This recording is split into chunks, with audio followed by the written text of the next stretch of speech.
बिस्मिल्लाहिर्रहमानिर्रहीम। अस्सलाम वालेकुम। प्यार दोस्तों, सिर्फ तसव्वुर करें और मालदार बन जाएं। जो शख्स सुबह उठते ही ये तसव्वुर करे कि आज का दिन अल्लाह और उसके रसूल सल्लल्लाहु अलैहि वसल्लम को कैसे राज़ी करूँगा, ये तसव्वुर करने से अल्लाह अर्श से एक फरिश्ता भेजता है कि जाकर इस शख्स के माथे पर गनी लिख दे। इस बंदे ने उठते ही मेरा तसव्वुर किया, आज इसने मुझे और मेरे हबीब सल्लल्लाहु अलैहि वसल्लम को राज़ी कैसे करना है। मेरे हबीब सल्लल्लाहु अलैहि वसल्लम को राज़ी करना ऐसे है जैसे मुझे राज़ी करना।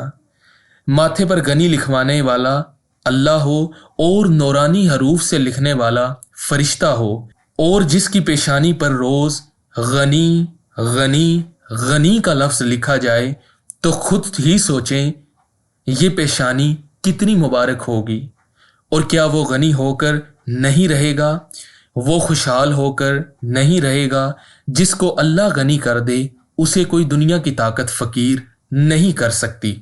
जिसके माथे पर यह लफ्ज लिखा गया उसकी नस्लें फकीर नहीं हो सकती, तंगदस्ती में नहीं जा सकती, गुर्बत में नहीं जा सकती, कर्जों में नहीं जा सकती, और अल्लाह उन्हें तो नगरी देगा इंशाअल्लाह। और जो बंदा सुबह उठते ही अल्लाह और उसके रसूल सल्लल्लाहु अलैहि वसल्लम का नाम न ले और ये सोचे कि आज के दिन दुनिया में माल कैसे कमाऊंगा, आज के दिन जायदाद, चीज़ें, इक़्तिदार, सनत और तिजारत कैसे करूंगा, तो अल्लाह अर्श से फरिश्ते को भेजता है कि जाकर इस शख्स के माथे पर फ़कीर, गुर्बत, तंगदस्ती, मुफलिसी लिख दे। बस फिर अल्लाह जिसके लिए मुफलिसी लिख दे वो खुशहाल कैसे हो सकता है।